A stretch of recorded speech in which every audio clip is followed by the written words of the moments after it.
All right, now we'll formally call this meeting to order. Would the city clerk please call the roll? Councilman DeCiccio.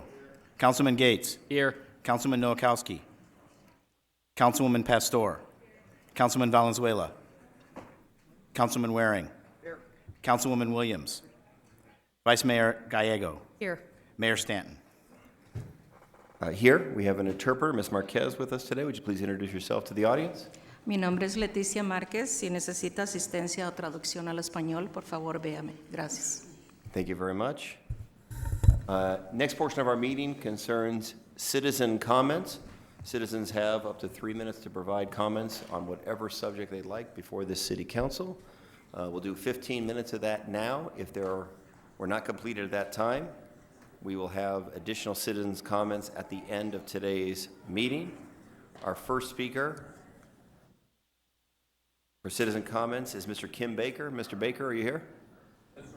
Please come, good to see you. Please come forward, up to 3 minutes of comments, followed by Terrence McSherry.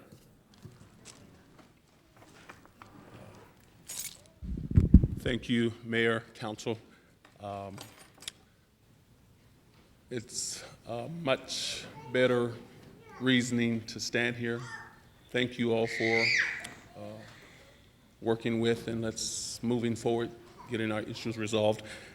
I can't stay for a certain item, but I just want to share this, and it was put on my heart to share it. And it's out of the book of Luke, chapter 18, verse 1. Then he spoke a parable to them that men always ought to pray and not lose heart. I know that's out of the agenda, but I came to support a legacy that has been in this city for years. And I'm 51 years old, have no shame in disclosing that, but prayer has worked for the Baker family, and it will continue to work for this city. Thank you. Thank you very much, Mr. Baker. Next speaker will be Mr. Terrence McSherry, followed by Daniel Hartzell.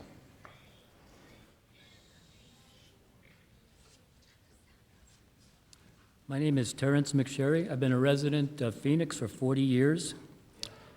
I would like to speak about the thousands of homeless people we have out on the streets, wandering the streets and hiding in alleys. I know this is slightly different from the planned agenda. I believe that the most important role of government is to protect the people.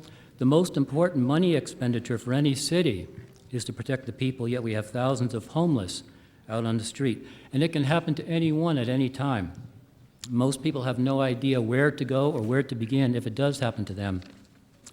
I would just like to suggest first a physical location, someplace where people can start, a large, dedicated, designated location for the homeless with a comprehensive integration and cooperation of government, charities, churches, volunteers, resources, materials, efforts, and planning, and a specific place for citizens, good citizens, to bring their donations, time, money, and skills. This dedicated location would reduce overlap, redundancy, and waste among so many good, decent groups of people who are trying to help the homeless. Secondly, a van and an RV to find and persuade and request the homeless to go to this location, and also, if they do not want to go to that location, to bring pamphlets, rescue materials, rescue packs, and a list of resources that they can use in case they do not want to leave their own location. But also this van and this RV could physically bring these people to the central location if they would agree. Third, a physical structure divided into 3 areas to include either an open field, an area with screens and small shelters, and third, an area with single-unit housing that can be on a rotational basis. Fourth and last is an ad campaign for the public about the location, the purpose, and the process just in case to become homeless, and also for the average citizen to remind Phoenix residents to keep rescue packs in their cars for the homeless. That would include water bottles, food, sun lotion, toiletries, and basic essentials for people out on the street that they could distribute to the homeless.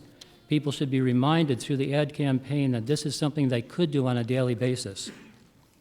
How we address the homeless crisis will be a reflection of our character and our souls, and how we fail to address the crisis will haunt us and disgrace our legacy. Thank you. Thank you very much, Ms. McSherry. Daniel Hartzell is next, followed by John Rusnick.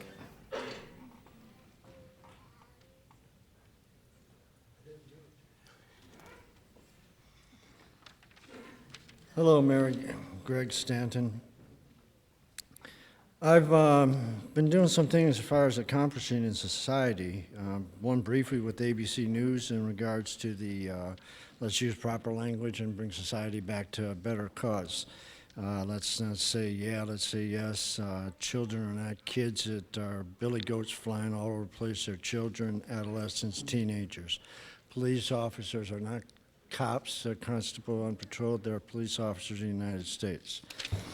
Also, I'm not going to give up on this youth corps derived from Drum and Bugle Corps with the VFW post, and thinking it's a great, outstanding opportunity for our youth to take and keep their summer months busy and well chaperoned. And briefly, we've already said this, 6 to 7 adolescents, boys will die following football injuries each and every year. This is what we're doing. We don't need contact football with children. Play flag football till you're college age. Your body is developed into a subject in an abuse.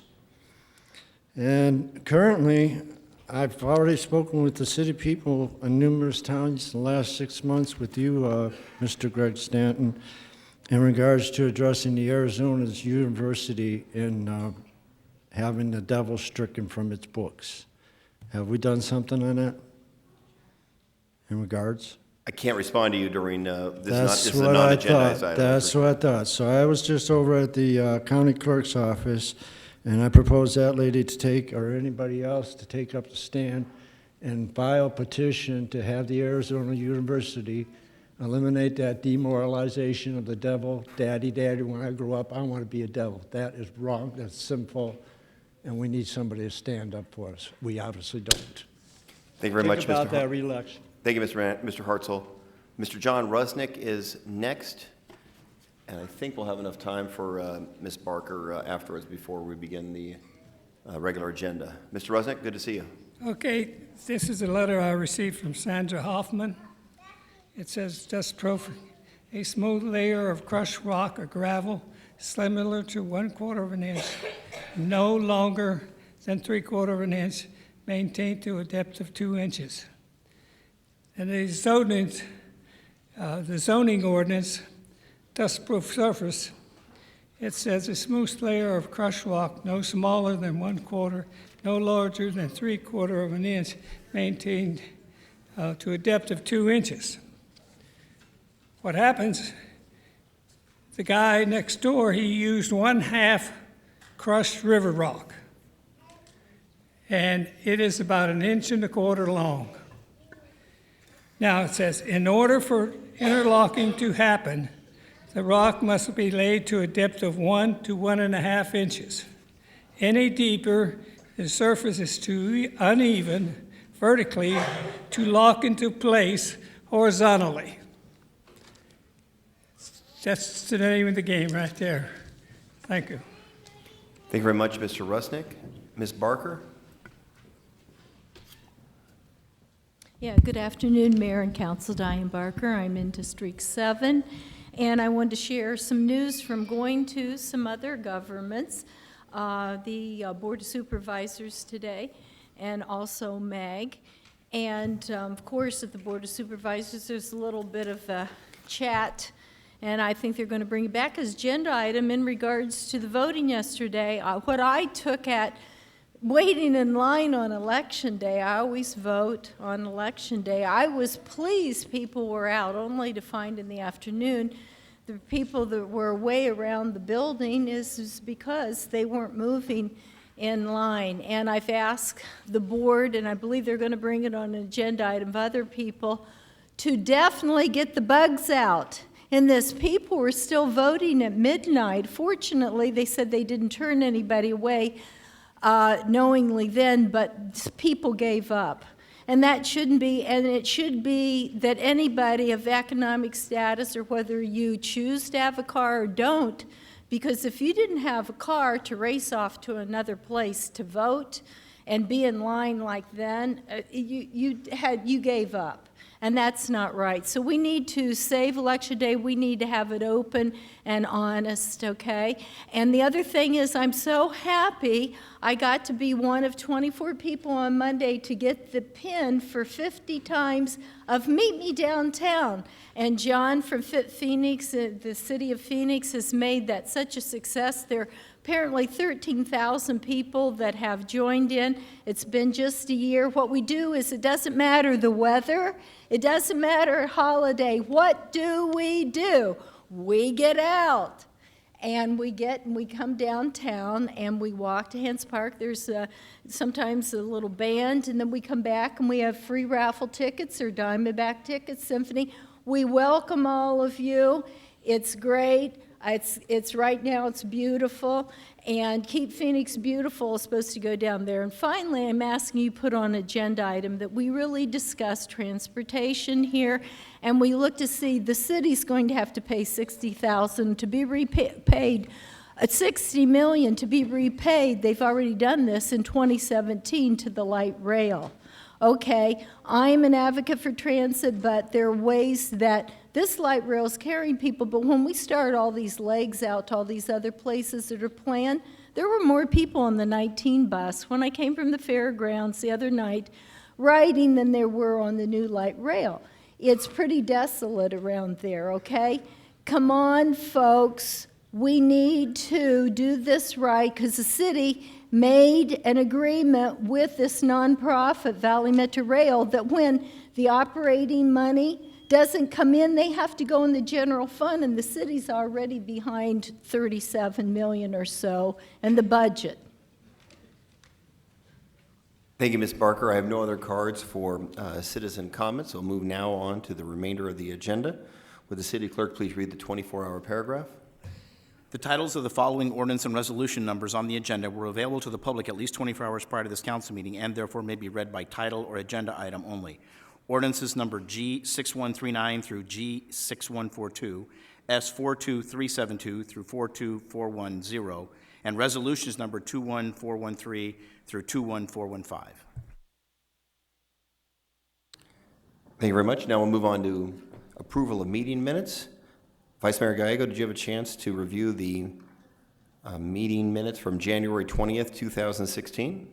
Motion to continue the meeting minutes from January 20th and February 2nd to April 6th. We have a motion to continue those two items. We have a second? We have a second. All in favor, say aye. Aye. Any opposed? Passed unanimously. Councilman Nowakowski, did you have a chance to review the formal meeting minutes, February 3rd, 2016? I have, Mayor, and I approve them. We have a motion for approval. We have a second. All in favor, say aye. Aye. Aye. Any opposed? Passes unanimously. Councilman Valenzuela, formal meeting minutes, February 17th, 2016. Move for approval? We have a motion. We have a second. All in favor, say aye. Aye. Any opposed? That passes unanimously. We'll now move on to board and commission nominations. Is there a motion to approve mayor's, boards, and commission nominations? Motion to approve mayor's, boards, and commission nominations. Second. We have a motion. We have a second. All in favor, say aye. Aye. Any opposed? That passes unanimously. How about approval of city council recommended board and commission nominations? Motion to approve city council, board, and commission nominations. Second. We have a motion. We have a second. All in favor, say aye. Aye. Aye. Any opposed? That passes unanimously. We know we have many members of the public here to be sworn in advance of their service on important boards and commissions. So it's to my right, your left. I'll come swear you in. And then when it's completed, if you come behind the dais, each of the council members would like to say thank you for your service.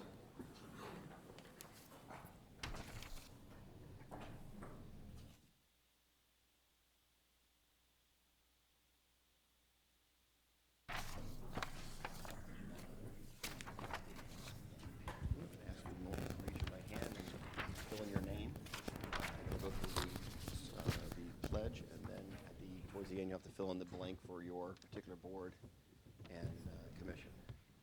It's fairly easy. Even Will's going to. All right. Would you please raise your right hand? I Do solemnly swear that I will support the Constitution of the United States and the Constitution and laws of the state of Arizona, and that I will bear true faith and allegiance to the same and defend them against all enemies, foreign and domestic, and that I will faithfully and impartially discharge the duties of the office of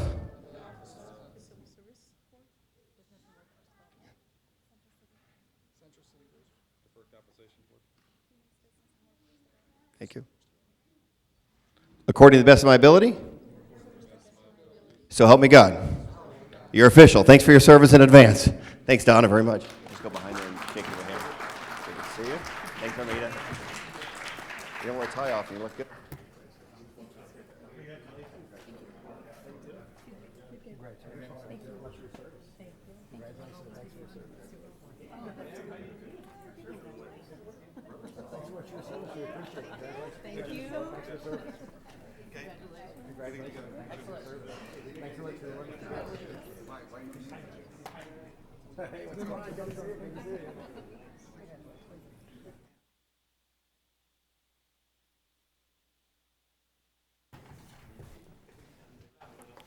Can we now get a motion to suspend the rules? Motion to suspend the rules and take item 34 out of order. Do we have a second? Second. All in favor, say aye. Aye. Any opposed? Passed unanimously. We'll now move on to item 34. We are lucky in the city of Phoenix. We have the best municipal court system in the United States of America, and that's because we have the best judges. And so I get to swear in, I think most of them are for reappointment, but the best judges in the entire state, the most efficient court and the most innovative court. We're very, very proud of you. So I just want to say that in advance of the swearing in. Is there an action item or just the swearing in? Okay, so I'll do the same thing. I'll come down, swear our awesome judges in, and then please come behind the dais so our council members can say thank you for your new or continued service to the people of Phoenix as municipal court judges.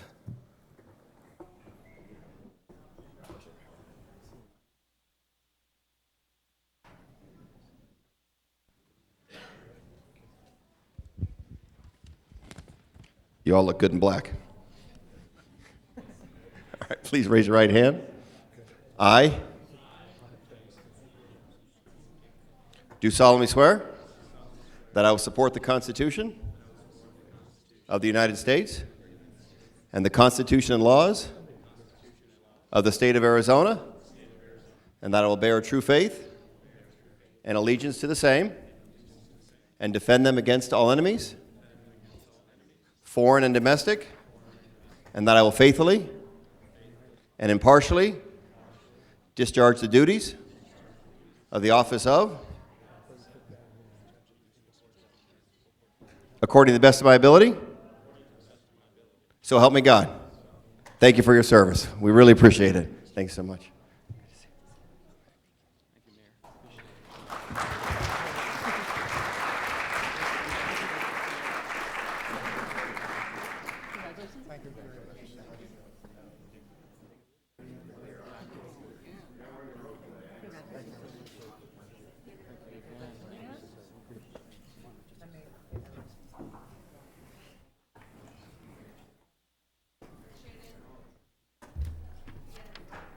Moving pretty quick.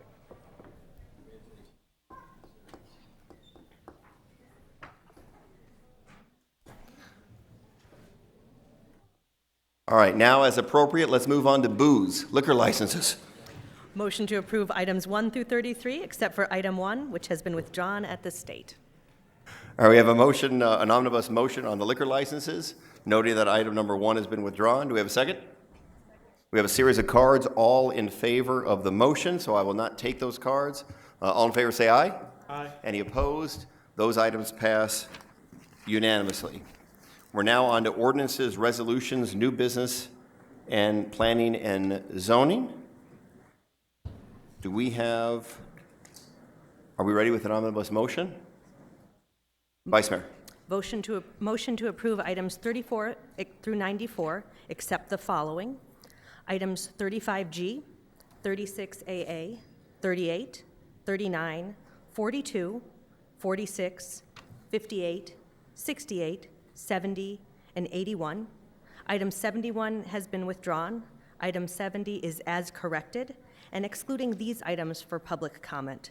42, 46, 62, 64, 58, 80, 81, 88, 76.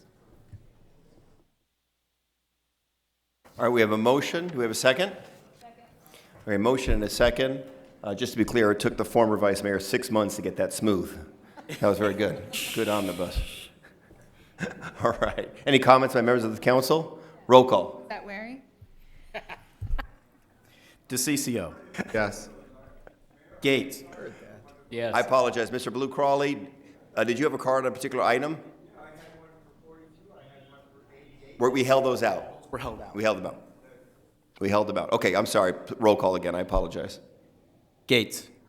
Yes. Noakowski. Yes. Pastor. Yes. Valenzuela. Yes. Waring. Yes. Gallego. Yes. Mayor Stanton. Yes. Next item on the agenda, Vice Mayor. Move approval of item 38G. 35. I'm sorry, 35G. Oh, there I go. He said nice things and all downhill from there.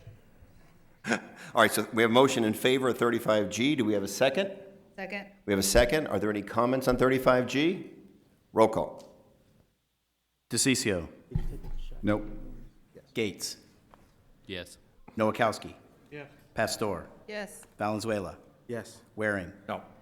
Gallego. Yes. Mayor Stanton. Yes, the item passes on a 6-2 vote. Next item, Vice Mayor. Move approval of item 36AA. Second? We have a motion and a second on 36AA and the payment ordinance. Do you have any comments on that? Roll call. DeCiccio. Nope. Gates. Yes. Noakowski. Yes. Pastor. Yes. Valenzuela. Yes. Waring. No. Gallego. Yes. Mayor Stanton. Yes, item passes 6-2. Next item, Vice Mayor.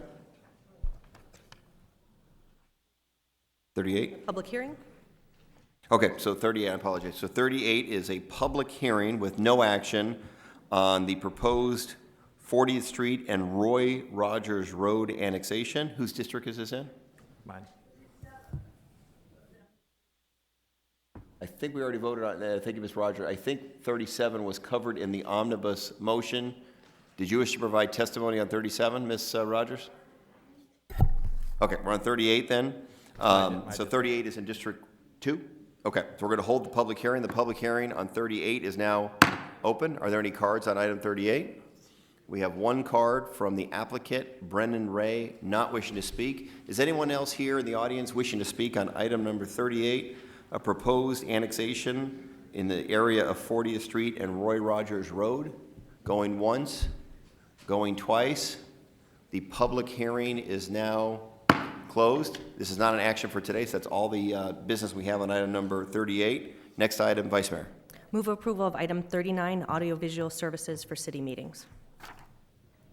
Do we have a second? We have a motion. We have a second. Any comments or questions by members of this council? I do have one. Councilman Waring? So I have one comment on this, I guess for maybe Tony or Julie Waters, I'm not sure who. In any case, I believe this is a $12,000 decrease from what we've been paying before. Oh, there's Julie, I'm sorry. But that's a good thing, obviously, we're paying less money. One thing that's been brought to my attention is how much power, for lack of a better word, the Parks Board has. And so I asked Julie to figure out how much it would cost, because right now I guess we just do, and I believe this is right, we just do audio of the Parks meetings. Is that right, Julie? Correct. We just, yeah, the audio that's provided in this room during the Parks meetings. And is that available online? I didn't think to ask that earlier. No, it's not. Okay, so there has been, a few people have commented to me that, you know, decisions are being made, we don't vote on it, that's an issue. I'm not asking for this to be included now, but maybe something for discussion for the city manager. I know we're in a budget punch.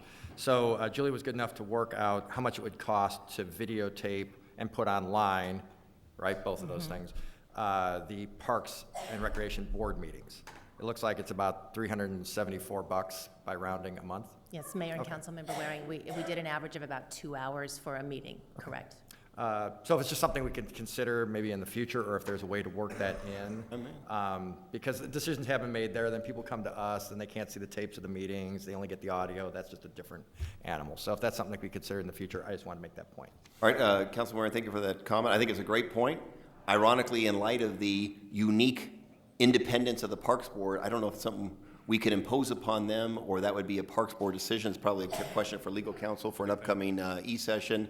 Certainly, if Parks Board wants to be televised with that limited dollar amount to do it, I think that would be certainly a value add for the public, because important decisions are made at the Parks Board. The meetings occur right here in this room, right? So it would be use the same equipment that we have. So maybe we have to do an E-session to see whether or not it's something we can vote on here, and then it would be forced upon them, if you will, or they would have to decide in light of the kind of unique charter world in which the Parks Board lives, which is a unique board among all of them. Okay, excellent. Thank you very much for that comment. Okay, any additional comments from members of the council regarding audio and visual services for city meetings, including city council?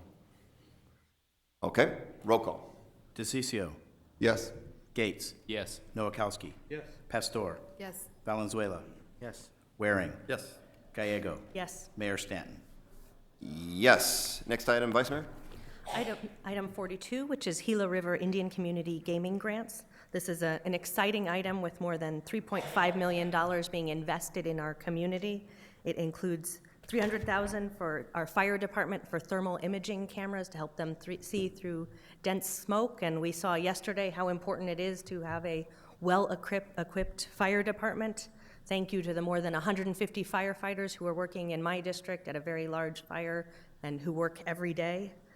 These grants also include significant expenditures to help us fight homelessness, to invest in our youth, including our My Brother's Keeper program, and many other very important factors. We're fighting hunger in this grant, so an exciting win for the community, and thank you to the Gila River Indian community for investing in Phoenix. I move approval. Okay, so the motion is in favor with those obviously very positive comments. Is there a second? Second. Are there any additional comments by members of this council? You have one card. Well, we have one card. Okay, Blue Crawley, you have the 2 minutes of testimony on the Gila Yes, River 42, Indian Gaming yes. grants. And dovetailing from Ms. Gallego's statement, starting with those cameras, I'm glad that they're doing it, but then doesn't that point out that we either are underfunding or not funding? Because those are real important, and we should have enough for the entire system and maintain and keep them going that way. I also appreciate the Safe Neighborhoods one, because that's very close to one of the districts that I've been working with and doing stuff with. The 7th Street to 51 Economic Improvement and Development. Greg, you and I remember when that used to be called the Miracle Mile, and it was one of our first attempts to facilitate within the different areas, shopping and such. So I'm glad that after 60 years, somebody's coming back to it. On the Aguila Youth and Leadership Institute, I'm looking at that Aguila. That's not for the community 25 miles west of, okay, just wanting to know. Aguila, and because- it serves right, local students, yeah. right. Well, it just means eagle, but I was wondering because of the way that the thing had been stated. I just am very appreciative of the tribe for their sharing of the revenues, but then again, I bring it back to why aren't we funding and doing this? Because this is one of your jobs. It's nice that they're covering it, but the Band-Aid that they're doing isn't the job that needs to be done. Thank you. Thank you very much, Mr. Crawley. So we have a motion in favor of accepting the Gila River Indian Community Gaming Grants. We have a second. Roll call. DeCiccio. Gates. Noakowski. Yes. Pastor. Valenzuela. Waring. Yes. Gallego. Yes. Mayor Stanton. Yes. Next item, Vice Mayor. It's on 46. Do we have a motion in favor of 46? Motion to approve item 46, Mayor. Second? We have a motion, a second. I think we have some cards here.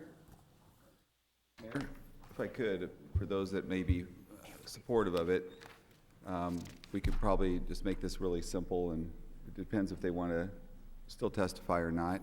I don't know if they still would like to do that. I think there's a good chance we might be able to work this thing through and get it done. All right, well, let's see, we have 4 or 5 cards in favor and a couple cards opposed. So I'll leave it to each individual person which you would like to testify. Mr. Larry, I'm sorry, City Clerk needs to read something to make it official, please. Item 46, ordinance G6139, an ordinance amending Phoenix City Code, Chapter 2, Article 2, Section 2-60, Rules of Council Proceedings, to add new Rule 14 related to invocation procedure at formal meetings. All right, Mr. Larry Fraley, did you provide testimony on this item? Up to 2 minutes if you'd like to. Then there's Johnny Morales, if you'd like to provide testimony, up to 2 minutes, followed by Shawnee Corbin. Mr. Fraley, good to see you.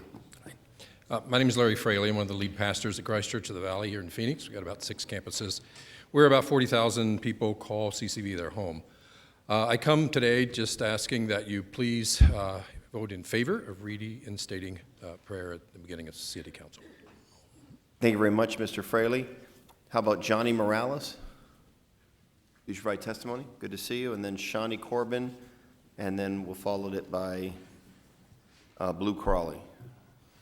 Hi, on behalf of the local faith-based community, I would appreciate if you would vote in favor of prayer before City Council meetings. We'd appreciate that, and we are praying for you too. Thank you.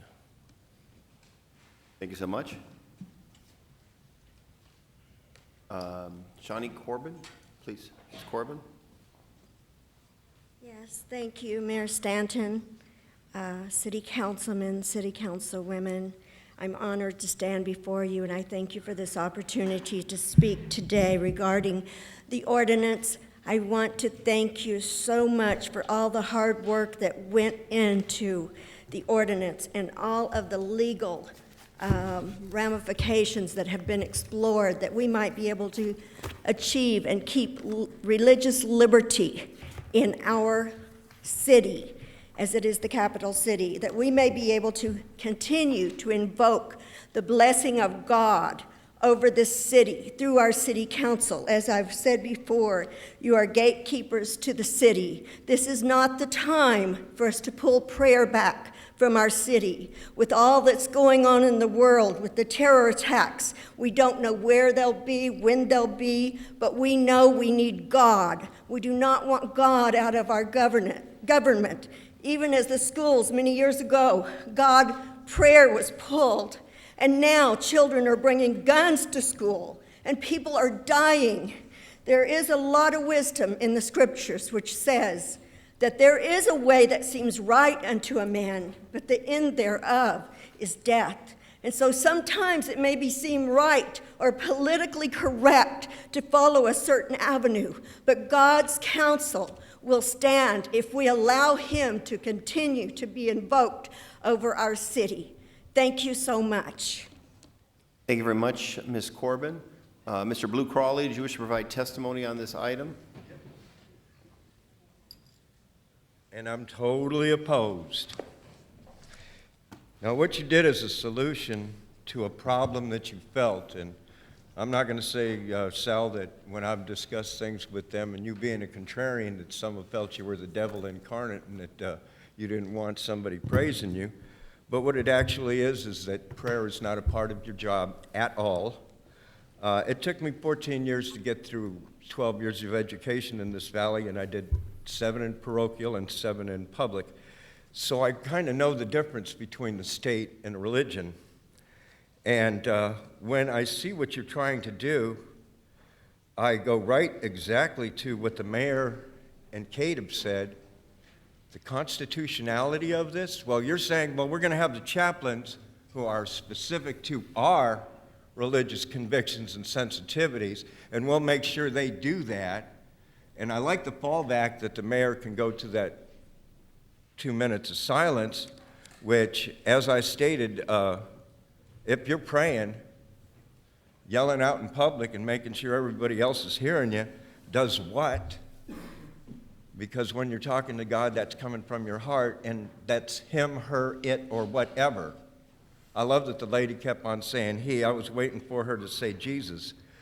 So as I have stated, you're constitutionally out of whack with this, one. Two, by being disparaging to any of the others. I didn't see the Muslim part in here, you know, as a part of it. I don't see the Jewish part in here. It's like when you guys say, well, they're taking Christ out of Christmas. Well, during the holidays, that's Hanukkah too. So I don't need you to be the contrarians in saying, well, we're doing it for our constituency and their religious sensitivities. Not your job. You're the state. You're not even to look at religion. Thank you. Are there very much, Mr. Crawley? How about Rufino Mendoza? Did you provide testimony on this item? I just wanted to say on behalf of the ministers that came the last couple times that we're very grateful with the hard work that's been placed in everybody. And really the message today would be that it's very important for the city of Phoenix to always abide in the Word of God, always. And I'm reminded of the scripture in Ezra where Ezra comes from a different region and the hand of God was on Ezra's life because he wanted to restore the Word of God in the city. And so that is the message. We know that you guys try really hard to minimize risk within the city and to minimize lawsuits. The hand of God be over the city of Phoenix and everything will be fine. Thank you. Thank you very much. Joanne Scott Woods, did you provide testimony?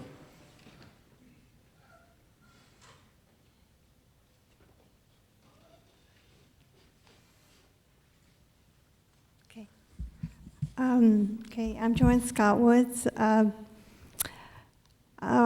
feel we're at a tipping point in our city to build trust between all marginalized citizens with our Phoenix One ID and ending the homelessness of veterans and building trust through reconciliation between Black and brown citizens and our law enforcement.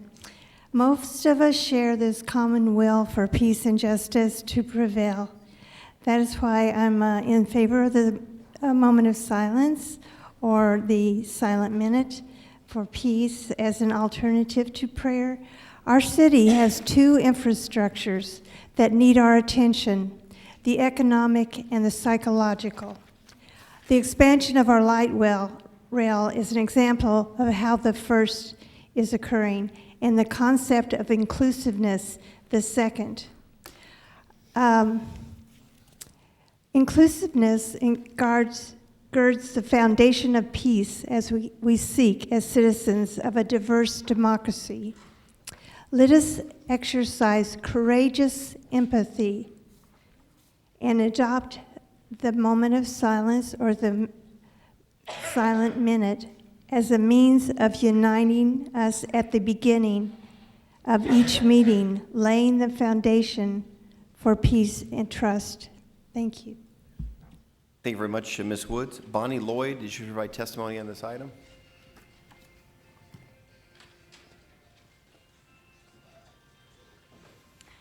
Thank you, Mr. Mayor and council people. I'd like to quote from a proclamation from Abraham Lincoln in 1864. And I do further recommend to my fellow citizens aforesaid that on that occasion they do reverently humble themselves in the dust and from thence offer up penitent and fervent prayers and supplication to the great disposer of events for a return of the inestimable blessings of peace, unity, and harmony throughout the land. And I would also like to quote from a speech by President John F. Kennedy. We in this country, in this generation, are by destiny rather than choice, the watchmen on the walls of world freedom. We ask, therefore, that we may be worthy of our power and responsibility, that we may exercise our strength with wisdom and restraint, and that we may achieve in our time and for all time the ancient vision of peace on earth, goodwill toward men. That must always be our goal, for it was written long ago, except the Lord keep the city, the watchman waketh but in vain. I would make an appeal that we publicly make that appeal to Almighty God before our council meetings. Thank you. Thank you very much, Ms. Lloyd. Ms. Nickel, did you provide testimony? Jocelyn Nickel?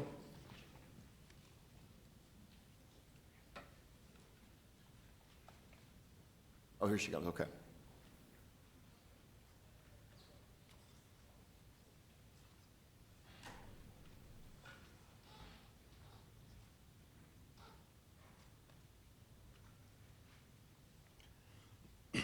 For the record, my name is Jocelyn Nicole Nickel. Good afternoon, Mayor Stanton, Councilwoman Gallego, esteemed members of council. Once again, we find ourselves conspiring to find a maneuver that will bring about the legal ascendancy of one sect over another.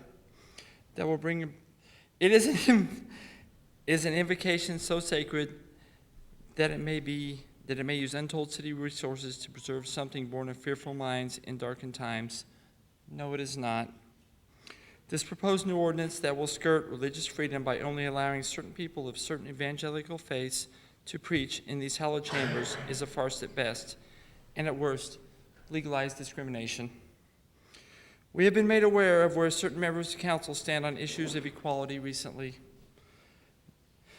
They are the same ones that support such measures that will legalize religious inequality. I am only here today because I unwittingly received an email from the City of Phoenix office of the City Council, calling to arms those that support prayers that comply with said councilman's specific version of religious freedom. Bearing false witness in the email generated by my tax dollars, Councilman DeCiccio claimed that the vote to ban prayer was pushed by a satanic group out of Tucson. That is an abject lie. By lying, he violated his own commandments. Doing so in an official capacity is an act of deceit. Doing so as a human is reprehensible. The Satanic Temple requested to give an invocation. They in no way sought to ban the invocation that they sought to give in the name of religious freedom. As a secularist, I doubt I will be allotted more than my 2 minutes, as opposed to my evangelical speakers before and after me. I shall close by saying that the use of city money is in direct violation of the Constitution of Arizona. You can finish up that thought, please. Go ahead. Is in direct violation of the Constitution of Arizona insomuch as no public money or property shall be appropriated for or applied to any religious worship, exercise, or instruction, or to the support of any religious establishment. Thank you, Council. Thank you very much, Ms. Nickel. Jeremy Helfcott, did you provide testimony on this item? Good to see you. I have no other cards on this item, so if you wanted to speak, just under the wire. Okay. One more after Jeremy. Good to see you. Thank you. Good afternoon, Mayor, Madam Vice Mayor, members of the council. I'm here now, I believe, for the third time in front of you on this question of invocations at city council meetings, here on behalf of the city's Commission on Human Relations. At our meeting Monday night, the commission made the unanimous decision to issue a statement that was directed at this council. I know it was included in the packet for today's meeting, but to reiterate the points that the commission delved into, there is a great deal of concern that this ordinance may be sanctioned under federal case precedent, but conflicts with the Human Relations Ordinance, Chapter 18 of the Phoenix City Code, which specifically prohibits any attempt by any individual or organization within the city to impose any kind of restrictions on access to public accommodations on the basis of religion, as well as other protected issues and classes.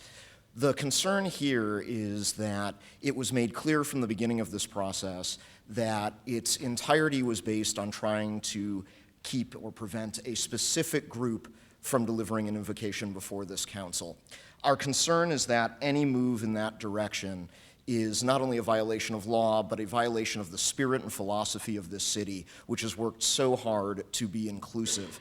I hope that you'll have the opportunity to once again review that statement. Again, I know you have the materials, but the City Commission on Human Relations would urge you to vote no on this ordinance and we, in fact, would urge the continuation of the current practice of a reflective moment of silence to begin the meeting, which allows everybody to participate, does not exclude anyone, but still gets to that notion of having an experience that separates the sacred proceedings within these chambers from what goes on outside, and again, is entirely inclusive. I'm happy to answer any questions. I do want to note quickly, I should add, that at current, the fire department chaplain, there is only one who represents the Episcopalian faith. The Phoenix Police Department is currently served by a Jewish chaplain, a Southern Baptist, and 2 evangelical chaplains. So the representation amongst the chaplaincy is very, very narrow in what it represents. Even in the attempt to be ecumenical, it marginalizes some faiths while elevating others, and that's the source of our concern. I thank you, and I'm happy to answer any questions. Thank you very much. Any questions, members of the council? All right, thank you, Jeremy, very much. Errol McGinnis. And that is the final card. As soon as he starts speaking, you're cut off. You can't get a card in. Go ahead. Good afternoon, Mayor, members of council. I showed here for the exact same reason that Jocelyn did, because I got an email from the city on city letterhead demeaning my practice of faith and suggesting that perhaps I should come in and, anyhow, long story short, as far as I'm concerned, when I wore younger man's clothes and I picked up a weapon and I stood at post, I made a promise to defend. And as far as I'm concerned, I don't want to hear any one of you thanking me for my service. I didn't defend you. I defended those who couldn't defend themselves. I defended the marginalized. I defended the LGBT community. I defended those, all they wanted was equality. They wanted to be like everybody else. And for a member of this council to stand and say that, to bemoan the fact that some of those people that I defended are seeing equality is an act of tyranny.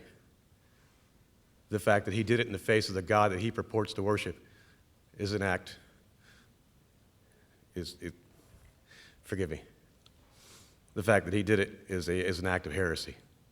That's pretty much all I have. I think both of the gentlemen who need to reflect on that know exactly who I'm referring to. This is the second time that members of this city council have stood up and abjectly humiliated those that I picked up a weapon, stood a post, and defended. And to that, my only reply is, don't ever thank me for my service. I don't want to hear it because I didn't defend you. Thank you. All right, thank you, Mr. McGinnis. We have other cards not wishing to speak. Michelle Paget in favor of the proposal, Elizabeth Bales in favor, and Douglas Bales also in favor. No other cards, so now I'll turn to members of the council. Any comments on item 46? Councilor Ciccio, please, do you have any comments? Go Very ahead. quickly, just if I could ask staff to, a few of us have asked for a special meeting on this. Should this pass today, does it negate that meeting then, so we don't have to have that meeting? Mayor, Councilman DeCiccio, there was a appropriately filed letter to call a special meeting. An attempt was made to schedule that meeting during March, but because of schedules, it didn't work. So I think the practice of staff would be to go back to the authors of that letter after this meeting today to ask if they still wish to have that meeting scheduled. Okay, thank you, Mayor. And then just really quick comment, for whatever reason, and I wasn't really going to say anything, but freedom of expression for some reason has turned into, and I don't know how it evolved to this, but freedom of expression has turned into freedom of no religious expression. And that seems to be fine with others. And I don't understand that. That's just not what this country's been about. Prayer has been institutionalized since before the country became a country, well over 200 years ago. As a matter of fact, it's been a part of the City of Phoenix, a tradition at the City of Phoenix for over 65 years. I'm going to be very supportive of this and hope that it goes through. Thank you, Mayor. All right, thank you very much. Any additional comments by members of the council? I'll just add that I'm going to be consistent with my previous vote, voting opposed to item 46, but I am very concerned about the difficult position that it does put our police department and fire department in. Seems like very difficult decisions that should be made here on this council by now making it a requirement that in order to provide public prayer before this council, you have to be a volunteer chaplain before our police, within our police departments, now puts our police chief and the fire chief in a very, very difficult position of choosing then which religions are represented within the chaplaincy or not. We have administrative regulations on that, but that wasn't the purpose of administrative regulations, was deciding who gets to appear before this body or not. And I'm concerned about the significant constitutional conundrum that we've now placed our police chief and fire chief in. Again, decisions that should be made by this body. It appears that we've kind of kicked the can down to law enforcement organizations, and now they're going to be placed in the very, very difficult position of having to pick who gets to be volunteer chaplains and who doesn't be volunteer chaplains, and potentially subject to litigation as a result of those very, very difficult decisions. That's an additional reason why I think that this was not the right approach by this council. Any additional comments by members of this council? Roll call. DeCiccio. Yes. Gates. Yes. Nowakowski. Yes. Pastor. Yes. Valenzuela. Waring. Gallego. No. Mayor Stanton. No, so the item passes on a 6-2 vote. Next item, Vice Mayor. All right, thank you. The next item is item 58, which is the Hope College and Career Readiness Academy project, which will be coming to District 8. I'm very excited to have them as a partner as we provide more opportunities for our opportunity youth, and I move approval. We have a motion. We have a second.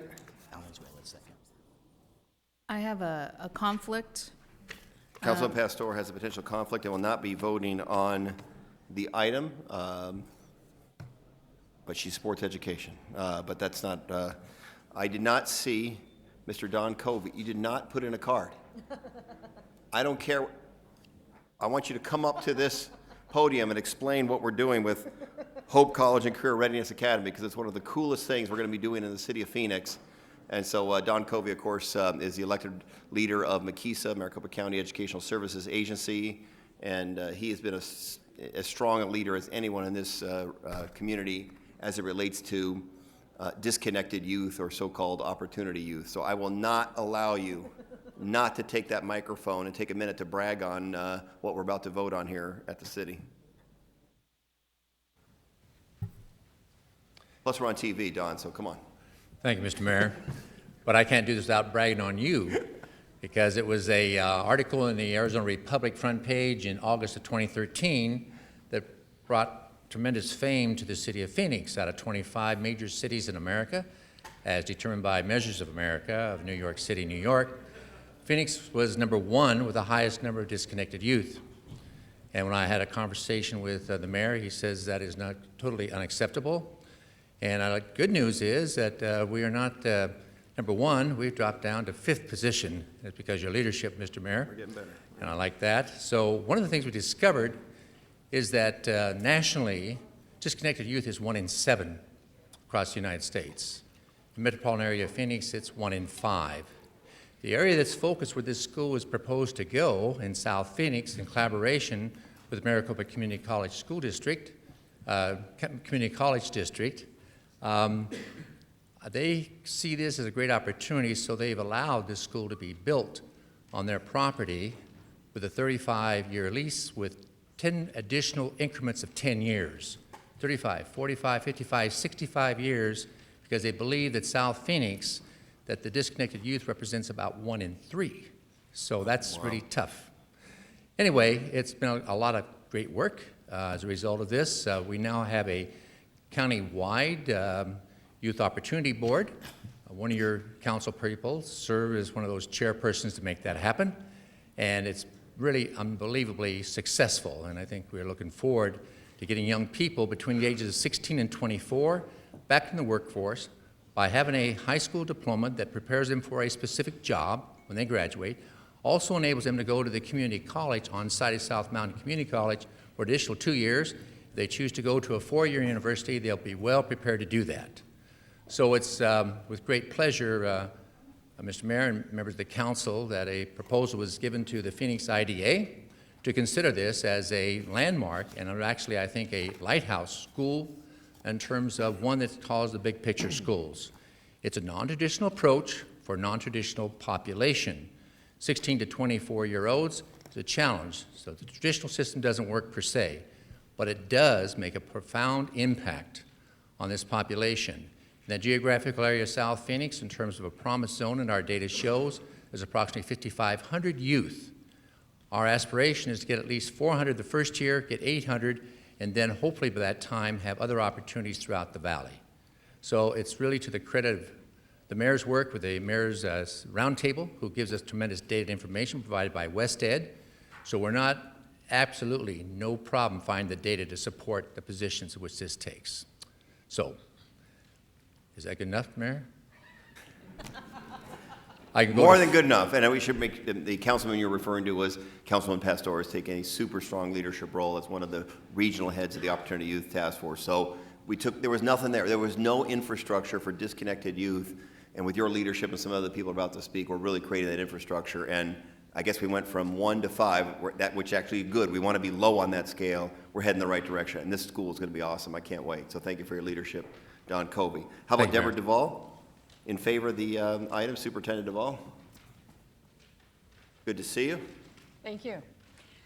Mr. Mayor and City Council members, city staff, and members of the public, good afternoon. I'm Deborah Duvall, and I am here this afternoon in my capacity as the co-chairperson of the Opportunities for Youth Board. I share that position with Councilman Pastor. The Opportunities for Youth Board and affiliated agencies are working in collaboration to re-engage disconnected youth in the greater Phoenix area. You already heard some of the statistics from Dr. Covey, so I will not be redundant in that area. But I would like you to know that the Hope College and Career Readiness Academy will provide an inviting and welcoming atmosphere to young people who may not have felt that in their previous school situations. We will also ensure that we have supportive adults who are sensitive to the life circumstances of these young people. And we will provide programming that will lead to productive situations and will ensure that available work is for them. The groups associated with the Hope College and Career Readiness Academy have a track record of success. That includes the Maricopa County Regional School District, the Maricopa County Community College District, and Kids at Hope, Inc. All of these groups will ensure that our youth develop the proper attitudes, skills, and a sense of optimism about their future, an optimism that will change how they see themselves and how their families are interacting in their own neighborhoods and communities as well. So I urge your consideration and your positive vote for item number 58. Thank you. Thank you, Ms. Duvall. How about Terry Warren? You just provide testimony on it? Good to go, it's been covered, all right. Gail Knight, you want to provide testimony? Why not? Come on down. You wear so many hats. I'm not sure which hat you're wearing today, but school board member, Opportunities for Youth, which one are you wearing? All of the above? All of the above, Mayor. Good afternoon, Mayor, Vice Mayor, and members of City Council. Last year, I served on the Mayor's City Solutions Committee. We worked to start talking about Opportunity Youth, had all the community organizations that serve Opportunity Youth, community leaders that are working with Opportunity Youth, to move towards action on what we needed to do in the city of Phoenix. One of the culminations of that committee was the Opportunities Youth Fair that was held at Convention Center with the support of Starbucks. And their continued encouragement to us to move forward, to be a model, and to make things happen. And I am here today as a result of all the town halls that we also held, to say what we learned from those youth and young adults, ages 16 to 24. They came out to talk about their needs. They also talked about the need to have a facility that was sensitive to their needs, that could provide not only education, but support services for them as well. We were very pleased with the establishment of the Opportunity Youth Board, because that will continue to move these efforts ahead. So I ask you, and I hope, and I can't imagine you not voting for this, because it certainly will make a difference for our youth in this community, ages 16 to 24. It certainly will make a difference for our future of the city of Phoenix. And I thank you and respect you tremendously for looking at this, moving forward, and bringing many partners around the table. So I support item 58, and I hope you do as well. Thank you. Thank you very much, Ms. Knight. Finally, Harry Garwal. Good to see you. And Dr. Janet Ortega has donated time if you need it, which means you have up to 4 minutes, but you don't have to use all of it. Good to see you. Good afternoon, Mayor and City Council and City Manager Zerker. And I won't use up to 4 minutes. I think Dr. Covey really covered a lot of the items. So really what I wanted to do, first of all, is introduce myself in my capacity here this afternoon, and that is I'm the chairman of the board for Hope College and Career Readiness Academy. And through our efforts, you know, I also want to express our appreciation to the Maricopa County Community College District, the Regional School District, the South Mountain Community College, and also to Councilwoman Gallegos for her support in our effort to go forward to provide this great opportunities for these young people in the South Mountain community. We also received support from 30 faith-based organizations within the community, in addition to many of the community leaders of South Mountain. And our closest neighbor, Legacy Homeowners Association, also provided us a letter of support, and they were overwhelmed. They were so excited that they want to be there with us, and we're going to be doing the ground breaking, and they'll be there, and you're all invited to that as well as soon as we identify the date for that. In addition, we also knew that there might be some concerns about traffic, so we asked the Streets Department, you know, to go and do an assessment. And through their assessment, they came back and determined that there aren't going to be any issues at all because many of these young people are going to be using the public transit system that's already on campus of South Mountain Community College. So we're not concerned with that. And finally, just for the audience, the viewing audience, and the folks here in the auditorium, you know, I want to explain a little bit of why this is so important, and we touched on it briefly. But as was mentioned, Phoenix was ranked number 1, number 5 in disconnected youth, which is about 90,000 young people 16 to 24 who are neither in school or in working. And so when we look at the aggregated social loss to that, it's roughly $63.5 billion, that's with a B, $billion to the city of Phoenix. And when we looked at South Phoenix, in particular, the area that we were going to be servicing, we identified 3,888 students. So if you think about it in terms of the aggregated social loss, that's about $2.6 billion. So if for no other reason, we just look at it from the economics. But I can tell you this, and my final statement here to you would be that these young people are deserving of our support. They've had many challenges placed in front of them. And as a result of that, they're in this position today. And as caring adults, it's our responsibility to provide them that opportunity to come back and become contributing members to our society. So on behalf of these students that are going to be coming to our school and the young people that are there, I'd like to say thank you, and thank you again.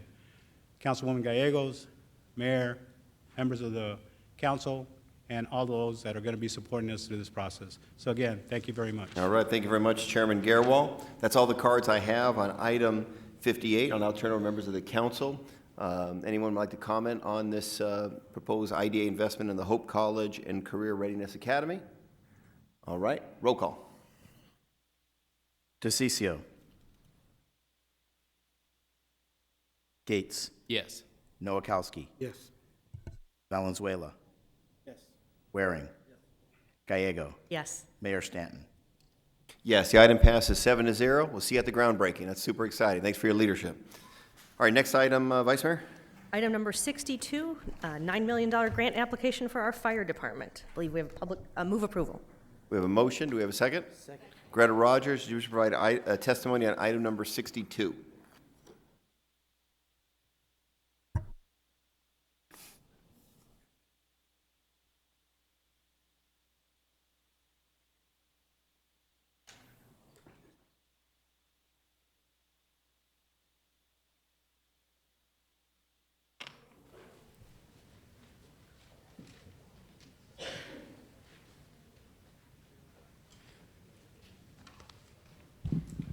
Good afternoon, Mayor and members of council and attendees.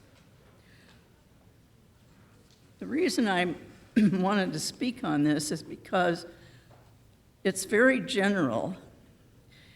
In the second paragraph, with the statement of what the grant application will request in monies from the federal government through SAFER grants, whatever that means, and to hire 50 firefighters, lost through attrition, resignations, or retirements.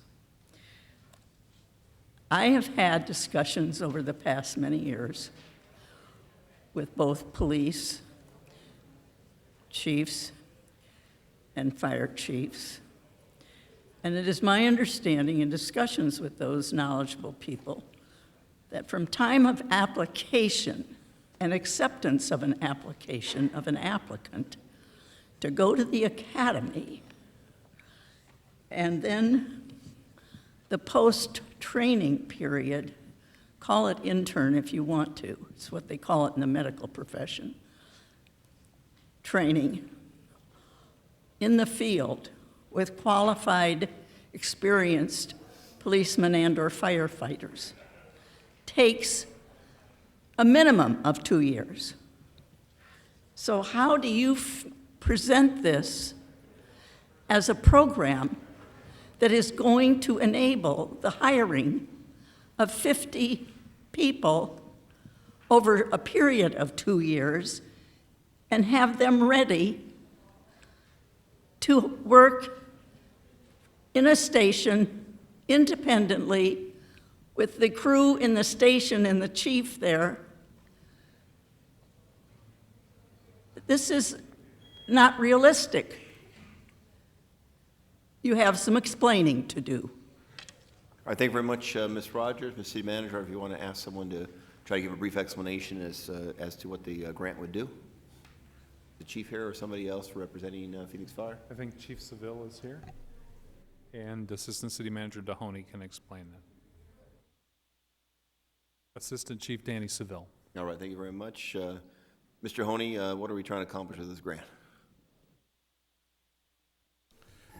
Thank you, Mayor, members of council. The City of Phoenix has a history of pursuing SAFER grants as a means to enhance the men and women that we can put on the street to serve the public.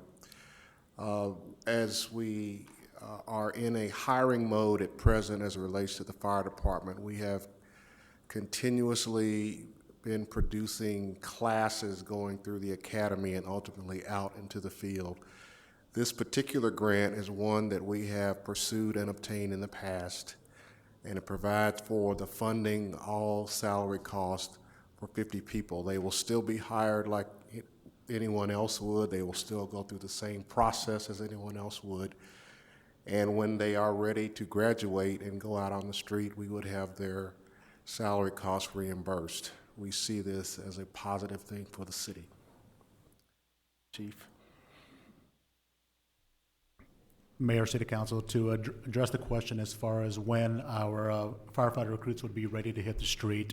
Upon receival of the grant, we would immediately start with interviews with our current certified list of firefighter applicants that is certified through the city HR department. Upon that, we would make the selection of that recruit class. Our standard recruit class lasts for 12 weeks, a period of 3 months, where they receive basic firefighter entry-level training, emergency medical services, and the basic training any firefighter will receive. Upon the completion of 3 months academy, they would immediately go into the field. They would still be on probation for a period of 9 months, but they would be able to staff a full-time position on a fire truck, and they would complement our current staffing at that time. Obviously, that would still fall within the performance period of the grant. Thank you very much. All right, any questions? All right, so we have a motion in favor. We have a second. Roll call. Gates. Yes. Nowakowski. Pastor. Yes. Valenzuela. Yes. Waring. Gallego. Yes. Mayor Stanton. Yes, so we're down to 6. All right. War of attrition here. All right. It passes 6-0. Next item is item 64. Do we have a motion on 64? Move approval. Second. We have a motion and a second. Do we have a card on 64? Yes. Mike Pendercraft? You're in favor of the item? The motion is in favor? 64, yeah. Good to see you. Thank you, Mayor and Council. We appreciate your time. My name is Mike Pendergraft. I'm President and CEO of American Valet. We're a valet parking company that's been here in Phoenix for 35 years, providing our services to the community. And I just wanted to thank you for allowing this opportunity to come to the table. We feel it's a much-needed service. The airport is a great place to visit for our locals and visitors, and by having valet parking as an option, another service, we feel is the missing piece to the puzzle at the airport. So I just want to say thank you very much for bringing it to the table and your approval of this as we move forward, and thank you so much. Thank you very much, Mr. Pendergraph. Any questions? All right, so we have a motion in favor of 64. We have a second. Roll call. Gates. Yes. Nowakowski. Pastor. Yes. Valenzuela. Yes. Waring. Gallego. Yes. Mayor Stanton. Yes. So the item passes 7-0. All right, thanks for coming down and taking the testimony. You look good in your red ties out there. All right. Next item on the agenda, Vice Mayor. Should we open a public hearing? I need to read the title. Oh, I'm sorry. So would the city clerk please read the title on 68? Okay, read the title on 68. Item 68, ordinance G6140, an ordinance amending section 28-39A4 of the Phoenix City Code pertaining to sewer user charges to sub-regional operating group member cities and providing for an effective date of July 1st, 2016. Move approval. We have a motion of approval. We have a second? Second. Are there any comments by members of this council? Any cards? Roll call. Gates. No. Nowakowski. Pastor. Yes. Valenzuela. Waring. Gallego. Yes. Mayor Stanton. Yes. Was it 5-2, I think? So it passes 5-2. Next item, Vice Mayor. Move approval of item 70 as corrected. We have a motion on 70. Do you have a second? We have a motion. We have a second. No. Yeah. Okay. Any comments? Any cards? Cards. Roll call. Oh, wait, do you have a card on 70, Mr. Crawley? That's the roofing restoration, 27th Avenue Transfer Station. Which item are you want to talk about? I apologize. 76 is the next one. Let me make sure. No problem.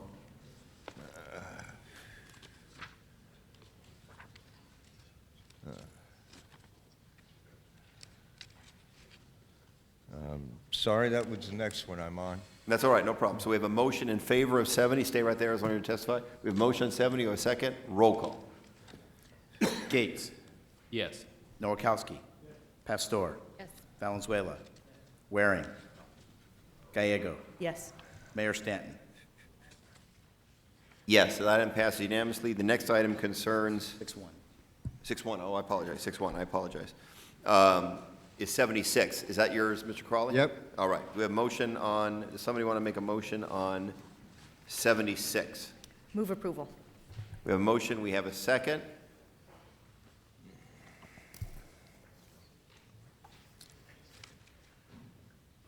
All right, and we have two cards on 76. So Ms. Roger, if you come forward to provide testimony on 76. And this card just says blue. Yep. Mr. Crawley, I assume that's you.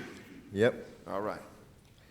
I know the cost of doing business is such for the city of Phoenix and places like the RPTA, where we just got through with the gentleman getting, $250,000 and doing us every way but loose. And I look here, we're hiring two people, and not that $175,000 apiece, not that they're going to get divided that way. And I'm looking at the engineer 3 now. Is an engineer 3 better than a 1, or which way do those numbers go? Because like I said, $175,000, but that's salary. And you know, when we give people anything over $100K, they've got a benefit package there that's going along with it. And I'm going, well, what are we getting for it? And what is the actual reasoning and such for this? Now, I know that the 202 is all within the city of Phoenix and that, but I look at it and the monies that we're using for is also the Prop 400. And I have two maps that I use now for the city of Phoenix. There's this one here that I use that shows all of the area that you people cover by the bus. But then this is what the city is. So when those Prop 400 monies are going for a rail or a freeway extension, I look at my map here and go, what part of your district, Kate, do they have south of Baseline? 35th and Baseline is one of the things we're going to be dealing with. Where do we have any of the routes there? And when are we going to be getting them?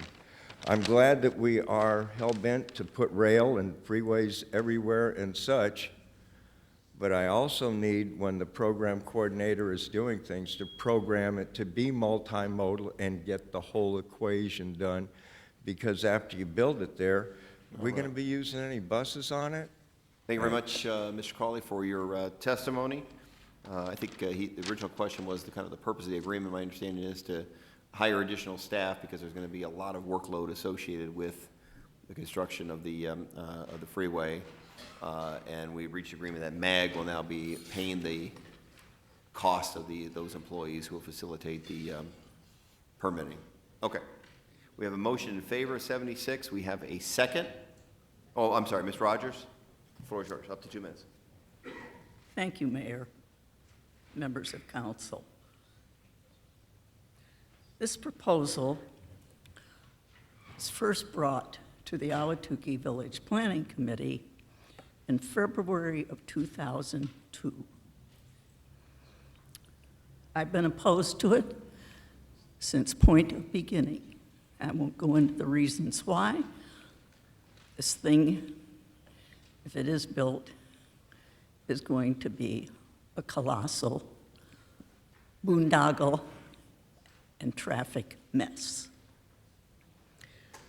This is going to federal court right now. This has been in litigation for a long time, and it is presently before the Ninth Circuit Court of Appeals. The hearing, to the best of my knowledge, has not yet been scheduled. But this whole thing, directed by ADOT in the most exemplary, failing manner, is egregious. So I wouldn't get your hopes up high, because I have no doubt that the Ninth Circuit will give a thumbs down and tell them to go back to the drawing board and begin again and complete the requirements you're required to complete by federal law to submit for an approval. Thank you. Thank you very much, Ms. Rogers. We have a motion in favor of 76, a second. Roll call. Gates. Yes. Nowakowski. Yes. Pastor. Yes. Valenzuela. Yes. Waring. Yes. Gallego. Yes. Mayor Stanton. Yes. So item passes unanimously. Next item, I believe, is item number 80. Vice Chair, to have a motion on item number 80. Move approval of item 80. We have a motion, we have a second. Mr. Crawley. This is Terminal 4 retail. For infrastructure Design. improvements. I was up here during public comment a while back, and I said to the council, Terminal 4, the transit center underneath that, why, what, where's, what's happening with it? Your aviation person came up to me afterwards and said, huh? I don't know anything about this. Now, all of you do know that there is a structure underneath Terminal 4 that was built specifically for mass transit. And when I'm looking at here, and it says the city manager and his designated are to take all actions deemed necessary to enter into all utility-related designs, construction agreements, license permits, and requests, And then it gets down to saying utility services include electric, water, sewer, natural gas, telecommunication, cable television, railroads? Where is that line? Where is that light rail line going in there? You know, because that would be the rail right there, right? But then it's just a thing of saying that any of the parts of it. So when we're going for infrastructure improvements of the retail area, and that terminal is what, 1 million square feet, or is it 1.5 million? Why aren't we getting that thing out of the dirt and putting retail in there as a part of getting a supplement more for what we do at the airport? But then again, all this is going to do is help the individuals that are there. What I need you to do is figure out what you're going to do with that hole underneath Terminal 4, and should we take it to being retail, or are you going to eventually make it the multimodal transportation communication it should be? Now, I know that when they said it was going to take $500 million to redo that, to get the dirt out and such, that instead you went with the toy, the SkyTrain, of $1.5 billion. Let's get this done and get it done right. Thank you, Mr. Crowley. All right, we have a motion in favor of 80. We have a second. Roll call. Gates. Yes. Noakowski. Yes. Pastor. Yes. Valenzuela. Waring. Yes. Gallego. Yes. Mayor Stanton.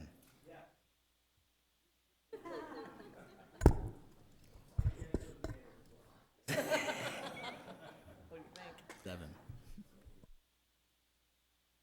All right. Normally he does not, but on this case, I'll let Danny Valenzuela speak for me. All right. Yeah, the answer is yes. All right. All right. So 7-0. Next item is item 81, I believe. We have a motion on 81. Move approval. Second. We have a motion. We have a second. I have one card in favor of the item, but asking for with the addition. Craig Weaver, justify testimony on that. Please come forward.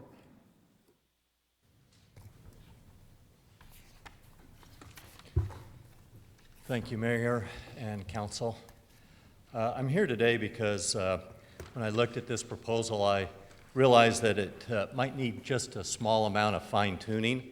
It's nice that the City Street Transportation Department and Parks and Recreation Department have both taking a fresh look at the rapidly changing technology called LED streetlights. You probably have some in your home. I have some like this in my home. These are 2700 Kelvin. The proposal has 3,000 as the bottom threshold, and yet 3,000 and manufacturers of these at 2700 Kelvin do one or the other. This is soft white, and it would be smart to go ahead and tweak this proposal so that you get a broader spectrum of companies involved. They either make a 2700 Kelvin soft white or a 3000 Kelvin. I don't know of any company that makes both. They step up to 4,000 or 5,000 Kelvin from there. The reason I mention that is because on 19th Avenue near where I live, I have some of the new 4,000 Kelvin fixtures. And while they're a little, these in the ceiling are slightly different than the LEDs that are being proposed. I do know one thing, that these on the outer ring are pretty close to the 4,000 cold white. And these in the center are very close to the soft white, or often called warm white. These are good choices and are going to be nicer in our neighborhoods. So I would appreciate if the council would reconsider this proposal right now and expand it to include 2700 Kelvin. And that's my... Thank you very much. Thank you for your time. Mr. Weaver? Mario's coming forward. You're anticipating questions, or do you want to make a comment to what Mr. Weaver had to say? Just available for any questions, Mayor. Okay. So the questions for members of this, Councilman Gates, did you want to make a comment? And then Councilman Gallego, I think, also had a question or a comment. Councilman Gates? Thank you, Mayor. Thank you, Mr. Weaver. Had the opportunity to meet with you and appreciate your interest and comments on this issue. I also want to comment more broadly on this item. Thank you to staff for kind of pushing themselves to set up RFPs here where both we can be looking at a situation where the city purchases the LED, and then also at another situation where we could actually enter into a contract where an outside entity is providing a service to us as opposed to selling the lights. I think that's very creative and innovative, and I do appreciate that. But I would be interested, Mario, in your comments with respect to, because the way this is, the CCR is written, it references 3,000, 3,500, and 4,000 Kelvin. I wanted to see if you could comment on the possibility of adding 2,700 and, you know, any issues that might create. Thank you, Mayor. Councilman Gates, this action before you today is for the issuance of the RFP for this important project. And so one of the things that we've done in response to some concerns raised by the Dark Skies community and other community advocates regarding the color temperature of the light, which is what Mr. Weaver was talking about, and it's measured in those Kelvin levels, is we've added, what we'll add in the RFP is a request for costs and savings at the 3,000, the 3,500, and the 4,000.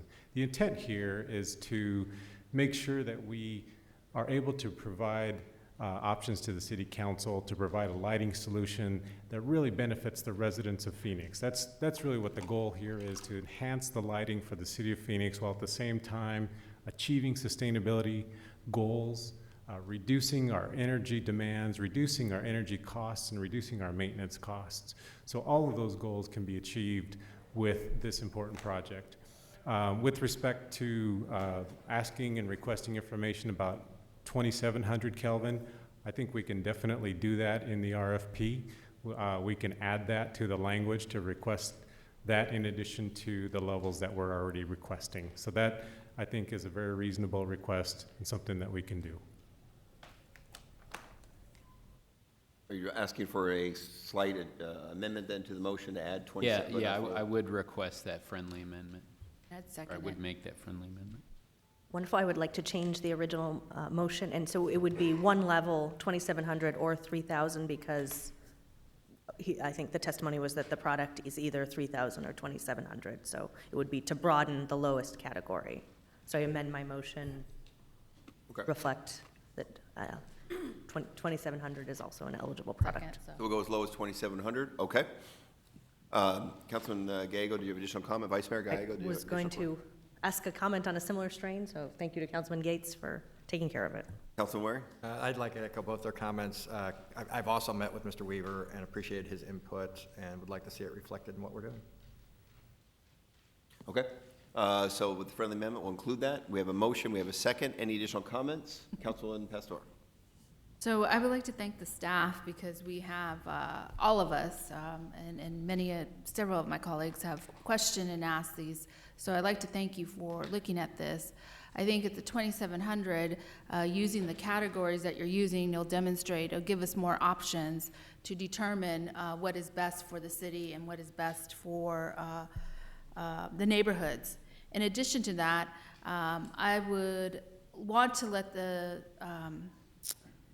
people watching on TV that there are going to be surveys to determine or to look at a 30,000 and a 4,000 and a difference. My question to that, and it's going to be part of the decision making of this RFP, what happens to the 27 and the 3,500? Councilman Gates, Councilwoman Pastor, we will look to see if we can get some quality photographs, because in our survey what we've done is we provide photographs of street lighting and park lighting at the 3,000 level and at the 4,000 level, so that people can make those comparisons. We also actually have sites that people can actually attend in person, both for street lights and a park lights, so people can see in person the difference between 3,000 and 4,000.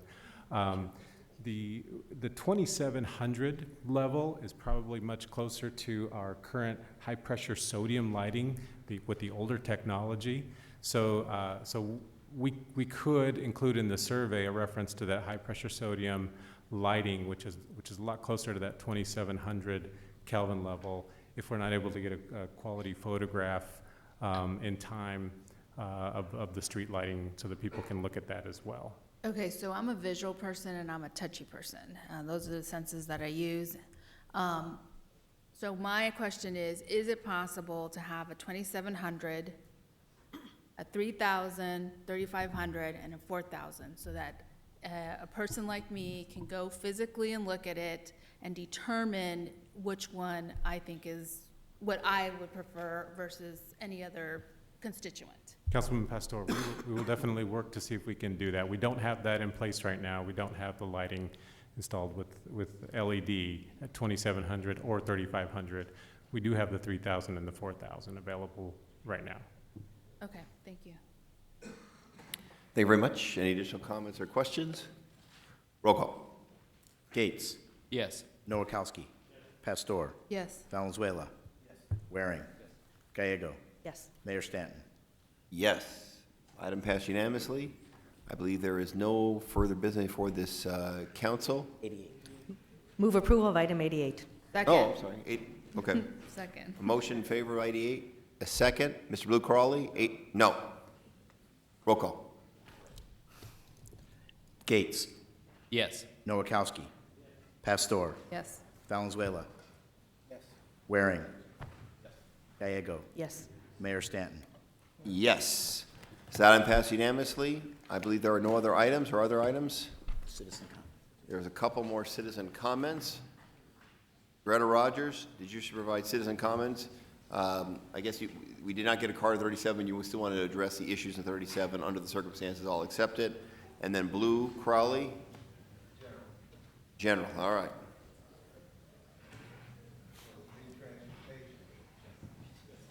You want to talk transportation? I'm shocked. All right.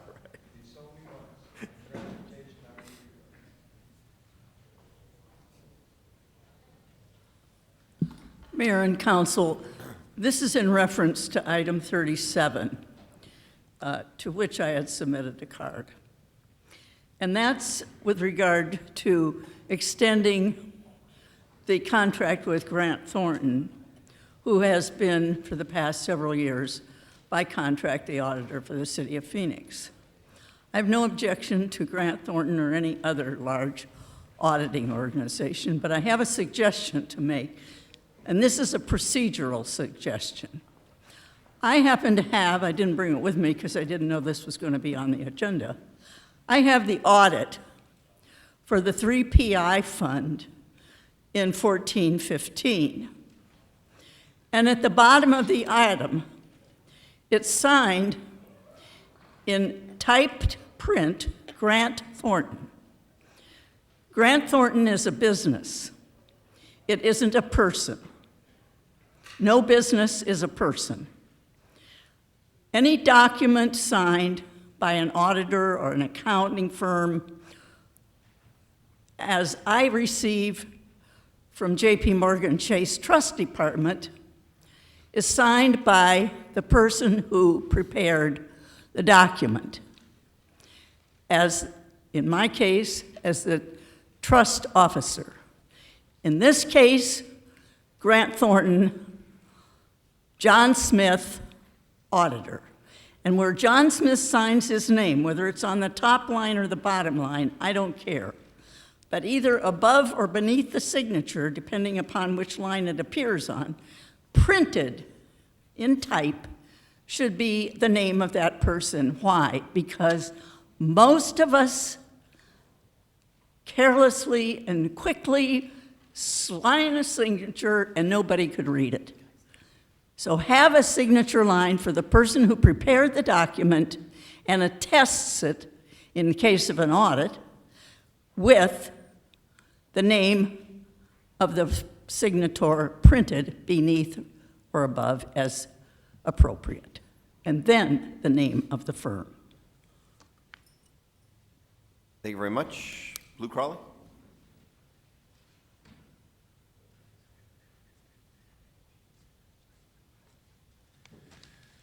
Down at RPTA, they're going to be doing another thing, trying to find out how people get on and do and such. And I've tried to explain now for the last 30 years, that since the feds demand that every business of 50 people or over puts in their transportation program and all the people filled it out, wouldn't it be nice if you looked in there and saw how many said, I'd use the bus if it was at my place and get the buses to them? Like I showed you before, this is my map of what you do when it comes to transit. That's what we cover in the city of Phoenix. Now, Laura, your whole district is covered. And Bill, so is yours. In fact, you get a nice little bump up 19th Avenue all the way up to Beardsley. But if you look at your district, the northeast quadrant of it has what for transit? No, it doesn't. So, you know, it's not a gold star that you're going to be getting. And with our central city, since it ain't 24 hours, 7 days a week, and every half mile, are you really doing the job there? I brought a couple of my favorite little maps here. One is to show that in your district, Kate, you know, everything south of Baseline, except for what's on the res, has what? No transit net. I was talking to somebody very attached to you, didn't know that it was your district. I was complaining about that the county and the city aren't working together and making the grid possible. But it is one of the ones that needs to be addressed.